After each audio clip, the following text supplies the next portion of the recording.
Hi, this is Walter Montero, and you're listening to this week's edition of the Real Estate and Mortgage Show.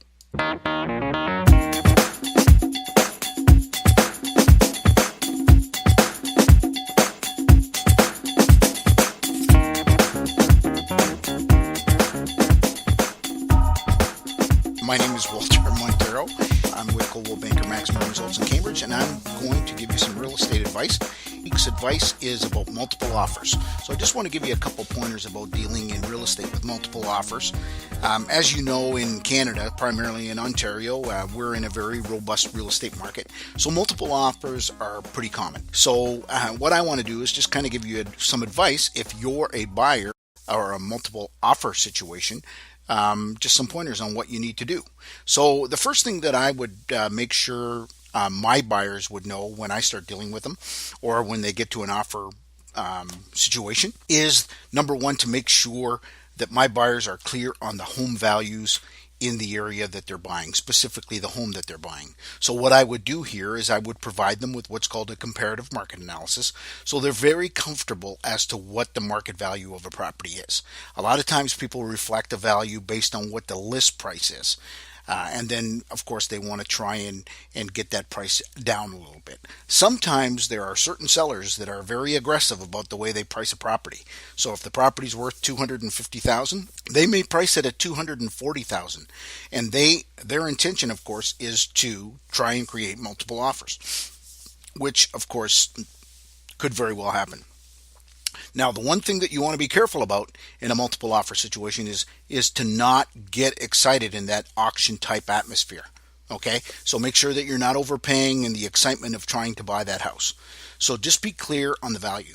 The other thing I would recommend you do is to try and remove as many conditions as possible.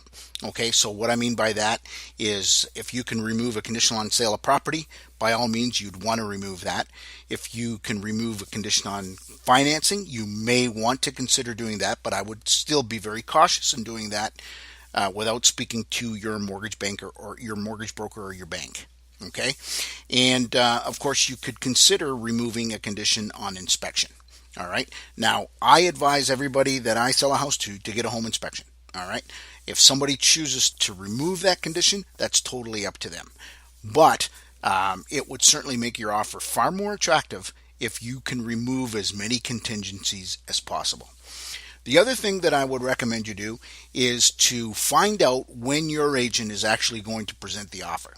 Now, and I would recommend that you be there at the house for the presentation of the offer. Now, I don't mean that you go in and present it to the seller, but what I would recommend is that you keep yourself available, for example, being parked outside of the house or outside of the office, just in the event that if any changes need to be made, your agent can make that very clear to the sellers inside that, hey, here's my offer.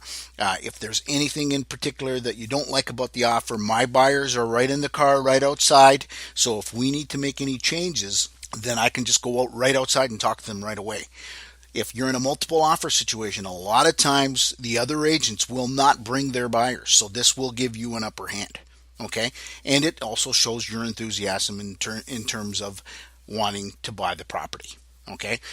The other thing that I would do, of course, is to make sure that your agent has had a conversation with the listing agent to find out what the ideal closing date is for the seller.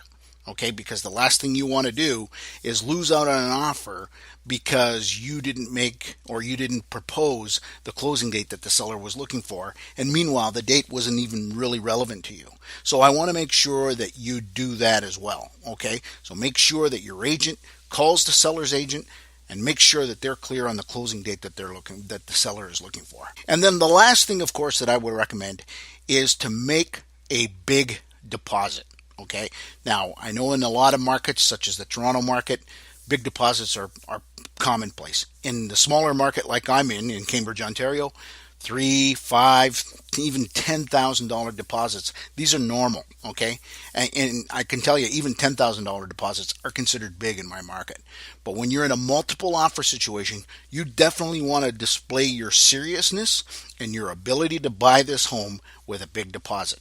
So make sure that if you're ever in a multiple offer situation, it's going to definitely it may not get you the home, but it will definitely give you an advantage over the other offers that are on the table. And that's the end of our first show. Thanks for tuning in, listening, and again, you can find us at cambridgehouses.com.